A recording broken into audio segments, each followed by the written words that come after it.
ओम शांति। 29 सितंबर 2023 के आइए सुनते हैं वरदान धारणा स्लोगन।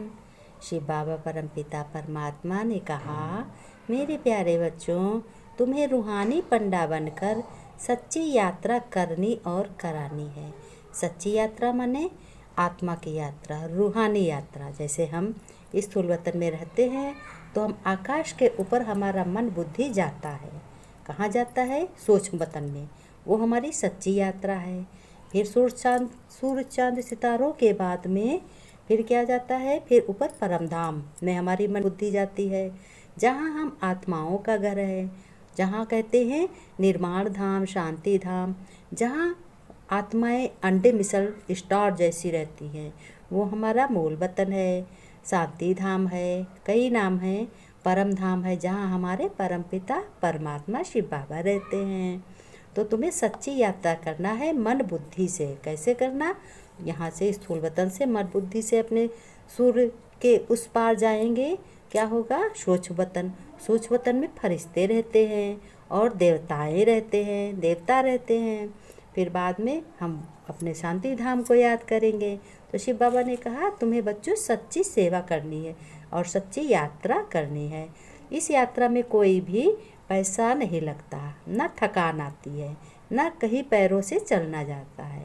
खाली मन बुद्धि से अपना सोचा जाता है। जैसे किसी की याद आती है तो कहीं भी देश विदेश में हो, लेकिन उसकी याद आती है, वो तो नहीं आता है। इस तरीके से मन बुद्धि से हमें याद करना है, यात्रा करनी।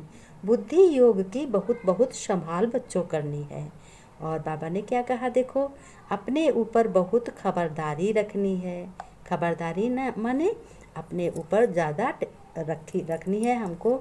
ज़्यादा गलत सुनना नहीं है, गलत बोलना नहीं है। कम बोलो, धीरे बोलो, अच्छा बोलो, मीठा बोलो। बाबा ने कहा, अपने बाप के साथ बच्चों तुम्हें सच्चा बनकर रहना है। सच्चा बाप है, सत्य बाप है ना, तो सत्य बनकर रहना है।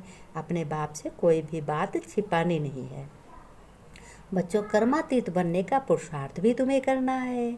जीते जी सब बाप के हवाले कर सफल कर लेना है। यानी बाबा को अपने घर का मालिक बना लो। जो भी कार्य करना हो बाबा से कह दो, बाबा आप ही कराओ, आके आओ।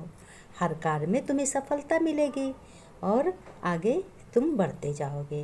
बाबा ने वरदान दिया है कि बच्चों, अपनी चलन चेहरे द्वारा सेवा करने वाले निरंतर योगी, निरंतर सेवाधारी भव। बाबा ने चलन पे बताया है कि तुम बच्चों की ऐसी चलन हो जो कि तुम्हारे चेहरे खुशी से जगमगाते रहें और सब जान जाएं कि हाँ, ये ईश्वरी के बच्चे हैं। अरे तुम्हें क्या मिला है? लोग पूछें कि तुम्हें क्या मिला है और तुम खुश होकर बताओ हमें। जो तुम याद करते हो, जिसकी तुम कृपा लेना चाहते हो, भक्ति करते हो और इतना खर्चा करते हो, भागवत कर हो, रामायण करते हो, फिर भी तुमने नहीं पाया। लेकिन मुझे हमारा परमपिता परमात्मा भगवान मिला है, जो हमें आकर पढ़ाता है। तो तुम्हारे चेहरे की मुस्कान और बढ़ जाएगी। सब पूछेंगे, हाँ भाई बात तो सही है, ये तो बहुत खुश रहते हैं। तो शिव बाबा ने कहा, बच्चों सदा इस स्मृति में रहो कि बाप को जानने और पाने वाली कोटों में कोई आत्माएं हैं। यानी कोई न कोई आत्माएं हैं। सभी तो नहीं मनुष्य बाप को जानते न पाते हैं। तो इसी खुशी में रहो तो आपके हर चेहरे चलते फिरते क्या हो जाएंगे? सेवा केंद्र हो जाएंगे। जब सब पूछेंगे तो तुम बताओगे। तो इस तरीके से बाबा ने कहा, आपके हर्षित चेहरे से बड़ा परिचय मिलता रहेगा। बाप दादा हर बच्चे को ऐसा ही योग्य समझते हैं। कैसे? कि हमारे बच्चे के चेहरे पे खुशी, मुस्कुराहट की झलक हमेशा बनी रहती। तो चलते फिरते, खाते पीते बच्चों अपनी चलन और चेहरे द्वारा बाप का परिचय देने वाले बच्चे हमेशा खुश नसीब रहते हैं। हमेशा परिचय देने की सेवा करने के सहज ही निरंतर योगी, निरंतर सेवाधारी बन जाएंगे और बन जाते हैं। बाबा ने स्लोगन दिया कि बच्चों, स्लोगन में तुम्हें क्या याद रखना है? जो अंगद समान सदा अचल अडोल एक रस रहते हैं, उन्हें माया दुश्मन हिला भी नहीं सकती। अंगद माने अंगद ने पैर जमा दिया था कि मेरा पैर हटा के दिखाओ। तो इस तरीके से आप भी पवित्रता, सुख, शांति की झलक, एक रस अटल तुम्हारे चेहरे पे दिखाई दे और एक रस रहो। एक रस माने हमारा पिता, परम पिता परमात्मा एक है, एक सदगुरु है, एक ही माता पिता, एक ही शिक्षक है, एक ही पिता है और हम हैं। तो हमारी एक रस अवस्था होगी, बाबा भी याद आएगा, तो हमें कोई हिला नहीं सकता। भल किसी के साथ भगवान हो, उसका कोई काम बिगड़ जाए, कभी नहीं बिगड़ सकता।